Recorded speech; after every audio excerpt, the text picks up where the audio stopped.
एक गांव में एक आदमी रहता था जिसके पास एक गाय थी। वह उसका अच्छा ख्याल रखता रहा जब तक वह दूध देती रही, लेकिन जब उसने दूध देना बंद कर दिया तब उसने उसे छोड़ दिया। तब गाय दुखी होकर भगवान से कही कि हे भगवान, आपने इंसानों को इतना बेरहम क्यों बनाया? वे सिर्फ हमें अपने फायदे के लिए रखते हैं। समय बीता और कुछ महीनों बाद उस गाय ने एक सुंदर बछड़े को जन्म दिया। तभी वहाँ एक महिला आई। तब गाय ने उस महिला से कहा कि मेरे बच्चे को पीठ पर बैठा दो, मेरा बछड़ा भी चल नहीं सकता। तब उस महिला ने कहा कि तुम्हारा बछड़ा इतना गंदा है और तुम चाहती हो कि मैं इसे तुम्हारे पीठ पर बैठा दूं। यह बात गौ माता को बहुत बुरा लगा और उसने समस्त नारी जाति को ये श्राप दिया कि वे अपने बच्चे को जन्म देते समय बहुत दर्द और तकलीफ सहेगी और उनका बच्चा 9-10 महीनों तक चलने लायक नहीं होगा और उनका बछड़ा जो आज 9 महीने बाद चलता है वह अब से जन्म से ही चलने लगेगा। गाय का ये श्राप इंसानों को दया और करुणा का सबक सिखाने के लिए आया था। शास्त्रों के अनुसार जिस घर में तुलसी का पौधा सही दिशा में होता है उस घर में सदैव सुख समृद्धि वास करती है और बीमारियां कोसों दूर रहती है। तुलसी के पौधे को देवी लक्ष्मी का रूप माना जाता है। हिंदू धर्म में कोई भी धार्मिक अनुष्ठान बगैर तुलसी के पूर्ण नहीं माना जाता।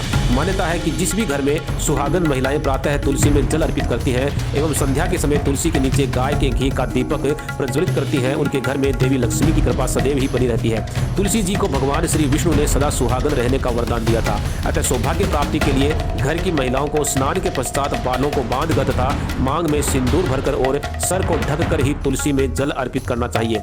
जो स्त्री नियमानुसार प्रतिदिन तुलसी की पूजा करती है उसका सौभाग्य सदैव अखंड रहता है। प्रत्येक गुरुवार को शुद्ध जल में गंगा जल और कुछ बूंदे गाय के कच्चे दूध की मिलाकर तुलसी की जड़ को सींचने से घर में आर्थिक समस्याओं से मुक्ति मिलती है। साथ ही घर में धन संपदा सुख समृद्धि और